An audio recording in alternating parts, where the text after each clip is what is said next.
This episode is sponsored by BetterHelp. As the days get shorter and colder, it can really take a toll on how we feel. Maybe that means calling your grandma, writing a letter to your friend, finally grabbing lunch with someone you haven't seen in a while. And just like reaching out to a friend, starting therapy can take a bit of courage. BetterHelp makes it easy to start therapy. You'll be matched with a licensed therapist based on your needs and preferences so you can focus on your growth and goals. Not happy with your match? You can switch therapists anytime with no hassle. This month, don't wait to reach out, whether that's checking in on a friend or reaching out to a therapist yourself. BetterHelp makes it easier to take that first step. And our listeners get 10% off their first month at betterhelp.com/PFF. That's betterhelp.com/PFF. The Steelers and the Chargers. Steelers were traveling to LA for this one. They end up losing. The Chargers win 25-10. The top five graded players that we had for the Los Angeles Chargers. Our boy, speaking of the draft, rookie R.J. Mickens, their safety, at the top of the list, who got an interception last night, 84.4. Running back Kamani Vidal with a 77.2. Linebacker Diane Henley, a 75.7. Cornerback Dante Jackson, a 71.7. Wide receiver Ladd McConkey, a 71.3. Then quarterback Justin Herbert in this game. Been phenomenal throughout the course of this season, but for a lot of reasons, it was not his best last night, even in the win.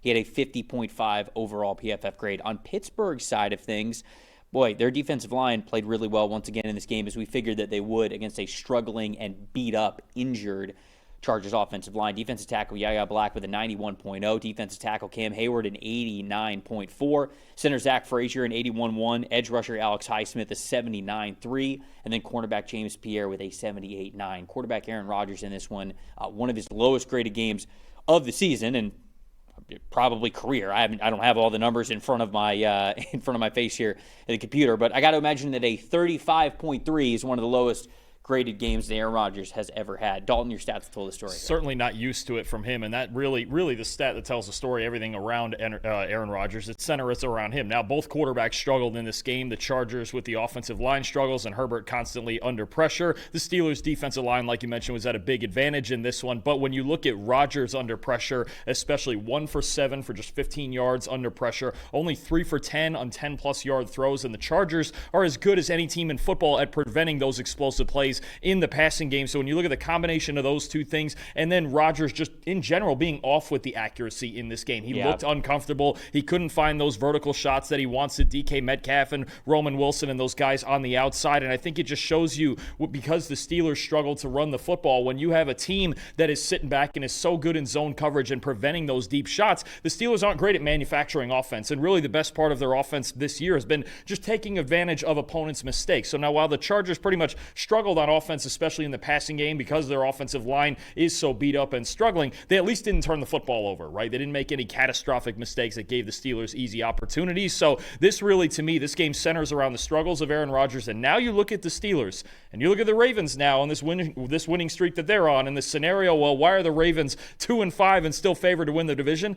Here we are now with the Steelers at 5-4, struggling on offense, still very inconsistent on the offensive line, especially at tackle. And it really is the same old issues popping up for Pittsburgh. And the X factor in these wins and losses are two things to me. One, can they get turnovers? And two, can Aaron Rodgers hit a handful of deep shots downfield? This game, he could not against a really good secondary. Yeah, I mean, I'm pulling up Rodgers' just regular stats now. Okay, 16 for 31, 161 yards.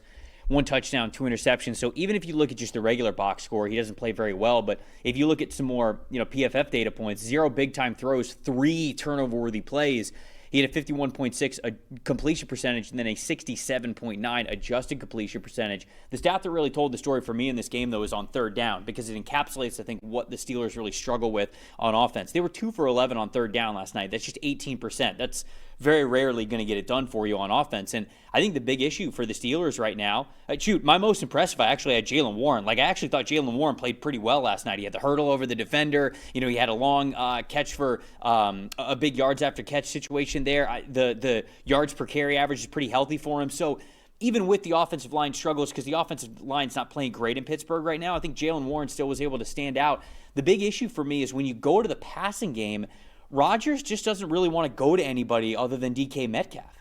And I think that that's a big issue right now. Yeah, he has some clutch and important passes to Pat Freiermuth. We saw Roman Wilson, I think it was on two separate third down occasions, get receptions for him there. So, that's obviously good. But when he really needs something in the red zone, on third down, to get a drive going, to hit an explosive, it's basically just DK Metcalf. And I wonder if Rodgers was kind of okay thinking about that going into the year, because you remember his time when he was in Green Bay those last couple of years. I mean, what was he doing when he was in Green Bay? It was basically just Devontae Adams. And he was like, nah, it doesn't matter. Give me one good receiver and I'll make it work. Well, that plan, that structure is not working now in Pittsburgh. And instead, it's force feed DK. I mean, one of the interceptions to RJ Mickens, he's trying desperately to get the ball to DK Metcalf over the middle. I think there was pressure in his face. He had to, get rid of the ball at a different arm angle, a little bit higher than he wanted to. And because of that, he's the only receiver that he's really looking at, and he sails on him, and it goes right to RJ Mickens. So to me, I agree with you completely. The Steelers are at their best when they're able to really play more of a conservative game plan here, with not just how they're running the football and how often they run the football, but also just when passing. Be a little bit more diverse in who they're getting the ball into their hands at what time. But there's not all this pressure to create these explosives to players that aren't DK Metcalf. And I think, unfortunately, last night, it felt like that's where the Pittsburgh Steelers were, and that's when you really have seen that team struggle this year. So they need to be a team that is a lot to Tomlin's identity. Defensive first, turnovers first, be able to win that turnover margin, and just kind of play good enough on offense to win games and let teams beat themselves. If the Steelers have to be one of these teams that needs explosives or needs to come from behind, they just have not shown us that is in their DNA so far this year. Correct. I mean, you have three things working against you when you have this Steeler team and trying to create vertical passes, right? Number one, Aaron Rodgers is a lot more conservative than he used to be, and he has a hard time with downfield accuracy. Now he's got the second lowest average depth of target in the NFL. Two, there's just no wide receiver depth right now that you can rely upon beyond Metcalf. So if Metcalf is the only consistent vertical threat, we'll just bracket him, double him, stay over the top, and you're going to be fine. And three, again, I've said this since the preseason, their issues at offensive tackle are just not going to get fixed in season. Broderick Jones, Troy Fautanu off the edge. Those guys don't give you enough time to take those vertical shots downfield. So you have three things working against you when you're trying to create a vertical passing game and threaten safeties and get teams to, back off a little bit, right? So you try to run the football, get those underneath passes going. But when you're so in the box like this, when you're in this 12 to 15-yard box, it's very hard to operate your offense. And then when Rodgers has to start forcing things downfield, like you mentioned to Metcalf, the RJ Mickens pick, this is what can happen, is you just come up empty all of a sudden, because a good defense with a good secondary that doesn't get beat over the top, they just keep you in check. Yeah. So that was my most impressive in Jaylen Warren, and then most disappointing is obviously how Aaron Rodgers plays and how he's just forcing the football. Your most impressive or disappointing, who do you have for this I mean, really, it's centered around Rodgers as far as the disappointing part. There's not a whole lot else. I mean, I could go on and on about the Chargers' offensive line, but they got the win in this game, and honestly, they ran the football reasonably well considering there isn't much blocking, so I want to give credit to the Chargers starting running back in this game, Kamani Vidal, the great nephew of Hammer and Hank Aaron. He was hammering his way through the Steelers' defense all night. 25 carries, 95 yards on the night, 62 of them coming after contact, 4 explosive runs, and when they needed a closer, just enough in the run game, Vidal was that guy, right? And he came into this year as obviously the third or maybe even fourth running back, but Amarion Hampton out for the near term, Najee Harris out for the season. Hassan Haskins, a guy that Jim Harbaugh is familiar with, has gotten some run, but Vidal now 3 different times has run for at least 95 yards in a game, so he's at least someone you can rely upon. Even when Hampton gets back, Vidal can be that second guy and rotate in and get good touches.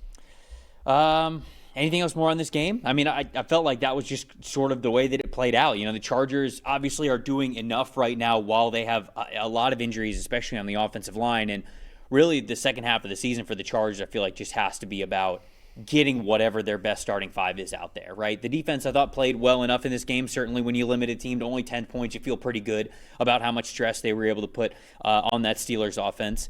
So I'm not really worried about the defensive side of the ball. It's just, can the offensive line for the Chargers be what it needs to be to get one playoff win? I think is a successful season because of the bad injuries and the bad injury hand that you've been dealt here. So I feel like that's just the outlook for the Chargers. Yeah, I mean, to win enough games, right? You have a great quarterback. You have a really good defense. Ever since Khalil Mack came back, they've been a lot better in the pass rush. Odafe always starting to make his impact in the pass rush as well. But you look at some of the winnable games. They're 7-3. You've got Jacksonville next week. And, Trev, winnable games are only winnable if you win them. Very true. I say that with an asterisk. No, that's your signature phrase. Raiders, Cowboys, Houston, although they got a really good defense. But, I mean, you look at the Chargers just at this point, to me, even before you get to a playoff win and whatever the state of their offensive line is by then, just scratch and claw enough wins to get there. If you get to 10 wins, I think you'll still be fine for at least a wild card in the AFC. And look, the AFC West with all three of those teams is really competitive right now. Still only one game behind Denver.